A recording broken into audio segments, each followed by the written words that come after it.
অপরাজিতা viral হওয়ার জন্য এতটাই পাগল হয়ে গেছে যে সে শুধু আমাদের আর্মি ভাইদের ইউনিফর্ম নিয়ে ছেলেখেলা করছে না, সে ছেলেখেলা শুরু করেছে আমাদের ছোট থেকে বড় হওয়া ইমোশন স্কুল ড্রেসটা নিয়ে।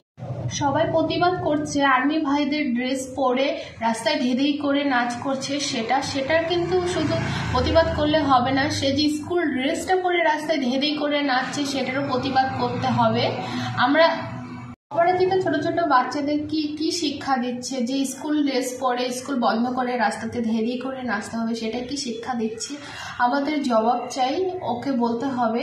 শুরু থেকে যখন সে ভিডিও করছিল সে ভদ্রভাবে ভিডিও করছিল, আর ইদানিং দেখো রাস্তাতে এমন নির্লজ্জের মতো নাচ করছে, সে তার বরের উপরে উঠে ধেই করে নাচ করছে। আচ্ছা, সেটা তোমার বর, তুমি উপরে ওঠো, মাথায় ওঠো, যেখানে ওঠো সেখানে আমাদের কিছু বলার নেই। তুমি সেনাবাহিনীদের ড্রেস পরে নাচ করেছো, তুমি ক্ষমা চেয়েছো সকলের কাছে, সেটাতে আমরা মানবো না। তুমি যে স্কুল ড্রেসটার অপমান করছো সেটারও ক্ষমা তোমাদের সবার কাছে চাইতে হবে, না হলে তোমার নামে যে এফআইআর গুলো হয়েছে আমরা। দেখুন ভিডিওটাকে, আমি হঠাৎ করে ফেসবুক স্ক্রোল করতে করতে এই ভিডিওটা এলো। বর্তমান দেশের পরিস্থিতি কতটা খারাপ পরিস্থিতি